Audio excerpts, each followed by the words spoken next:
What's up, YouTube? This is Sports Mind of a Kid. How you doing? Hello, everybody.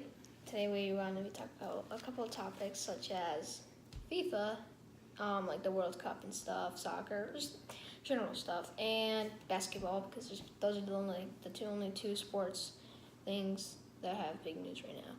So let's start off with soccer. Basically, which the craziest thing was, knockout stage, both Ronaldo and Messi were knocked out instantly.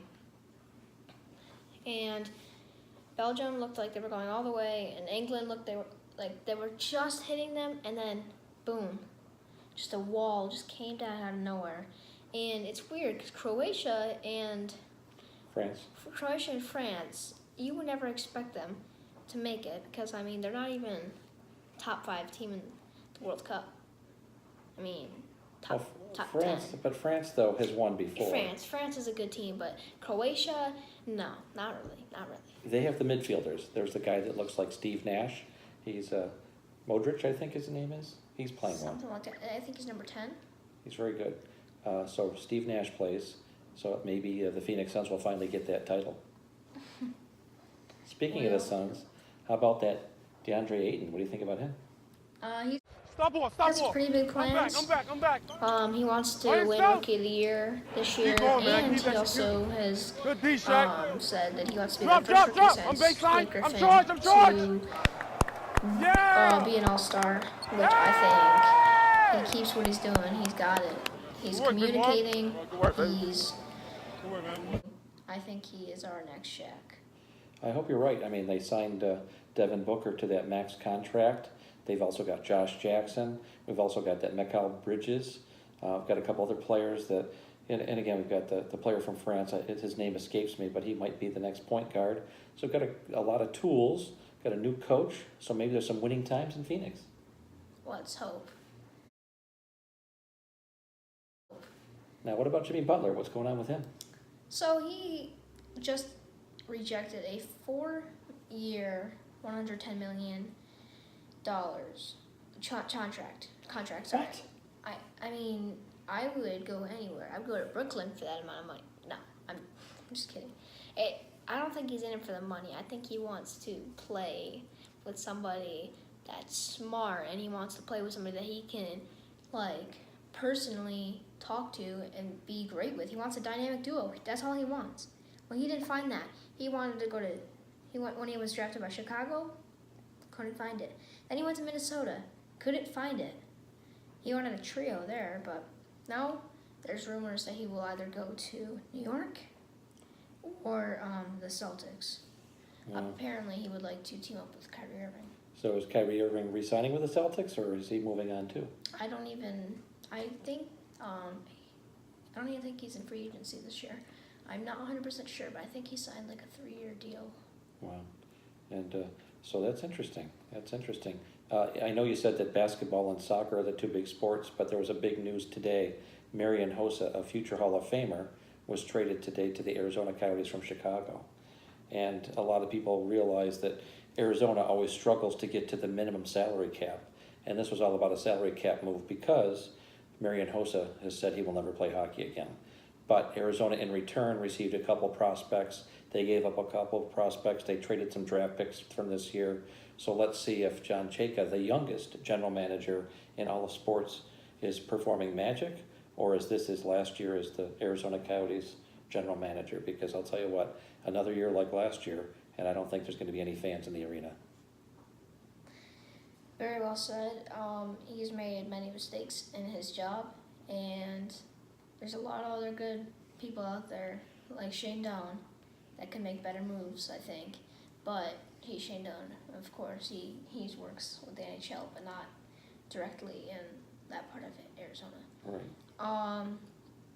Moving back to basketball, Isaiah Thomas has signed with the Denver Nuggets 1 year for, I think, $5.3 million or $4.3 or something like that. We actually have a very funny picture. Yeah, the big three. The big three. Now, do you think with this move, Denver, I think it was the last game of the season, ended up missing out on the playoffs? Is this the difference to make them a top 8 team in the West so they can make the playoffs? See, that's a great question. This is very hard to say because last year he was traded to the Lakers mid-season and they wanted to go to playoffs, but Isaiah Thomas couldn't do it. He didn't have it in him. I think he took all of his energy out in Cleveland, even though he didn't use much energy at all in Cleveland. I just think he was worn out by the time of the mid-season, and I think a fresh year, fresh Isaiah Thomas. And isn't it funny, didn't he start in Phoenix also? I believe he did. He went to Phoenix, Kings, I think, Celtics. It's interesting, some of these players that have played for so many different teams and they're not that old. I know obviously LeBron has played for the Cavaliers, the Heat, the Cavaliers, and now the Lakers. You said the Cavaliers twice. Well, because he played for them twice. He started there, I guess that's true, yeah. went back to Miami, came back. And, you know, give the guy credit. He did win a title in Cleveland, and it's the first title of any type in Cleveland in a gazillion years. So good for Cleveland. Maybe he can be traded to the Buffalo Sabres, and they could win a title. As you can tell, hockey fan. Obviously, we're talking about basketball and FIFA World Cup soccer, and I'm throwing in there hockey. I think Kyrie should have stayed in Cleveland. I think if he didn't just give up and he would have stayed with LeBron a little bit longer, then they probably could have won a ring. I mean, it's hard to shut Golden State down, but I think Kyrie and LeBron had it. They had that thing. Yeah, well, Golden State made some really good moves in the offseason so far. I think you're going to see probably before the end of the summer, you'll probably see them sign Wilt Chamberlain and Bill Russell just to strengthen up their big mans. Honestly, they've picked pretty much everybody up. That's great. I'd be surprised if Golden State didn't repeat. But again, injuries and chemistry notwithstanding, on paper, Golden State's probably the best team in forever. So here's the big debate. Is Golden State better than the 96 Bulls? Yeah, I think on paper they are. Obviously, when you've got a team with Michael Jordan, one of the best players ever, it's hard to not include them as one of the best teams ever. But Steph Curry, I'll tell you what, he's in that same discussion now. For several years now, he changed the game. It used to be an inside-outside game. Now it's mostly an outside-outside game. A lot of the players coming in, even the big men, are shooting from long range. Obviously Dirk Nowitzki was one of the first to really embrace that, because when you had Tim Duncan and David Robinson, Shaq, Kareem Abdul-Jabbar, those were all inside games. Now Dirk Nowitzki and thereafter, big men better shoot or they don't last in the NBA.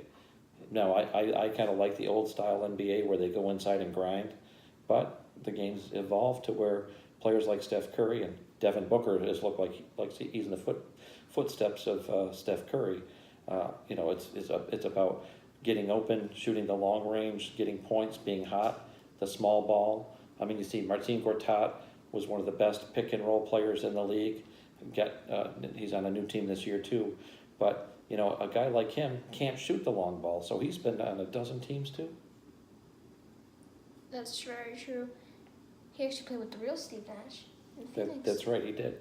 And speaking of Phoenix Suns, they did give up on Alex Len. He's no longer with us. And again, I don't think he's got the range that like a Dragan Bender has, who can shoot a little bit of a long ball and still has some size. And with Ayton and the rest of the gang there, I think you're going to see Phoenix be a 7 or 8 seed in the West. Even though the West is probably the best conference, I don't think any of the Eastern teams would finish in the top 10, the way the West is looking this year. What do you think? What are you thinking about LeBron going to the Lakers? What is your thought on that? Yeah, I think it cheapens the Lakers. I've been a longtime Lakers fan. I love Jerry West and Wilt Chamberlain, and then of course, Kareem Abdul-Jabbar came in after that, and then after that, of course, we had some guy named Vlade Divac for you real true basketball purists. And then Shaq, and Shaq obviously came from Orlando, and really in Orlando they were more of an expansion club, right? They didn't have the provenance that Cleveland had been around forever. Orlando was a relatively new basketball team, So, you know, he didn't establish himself. And of course, Wilt Chamberlain and Kareem Abdul-Jabbar both didn't start with the Lakers. So, again, I like the idea that the Lakers wanted to be competitive, but, you know, buying the best player, in my opinion, I don't know. I'd rather have more homegrown talent, more pick up through the draft. But that's going to take years where, with LeBron, hey, you're going to finish second in the West and then be eliminated in the Western Conference Finals. Congratulations to you. You're a second-place team. And in the East, you'd probably win the East, and then you'd still lose to the West. So same result, different type of Concept. yeah, concept, exactly. Anyway, I'm looking at my watch. It looks like we're about time to wrap up. Looks like it's a pretty good time. Well, thank you guys for watching Sports Mind of a Kid. And thank you once more time, let's just say once more. Please watch and subscribe more. And like. And thank you for watching The Sports Mind of a Kid. And that's the kid. And that is the old time. See ya. See ya.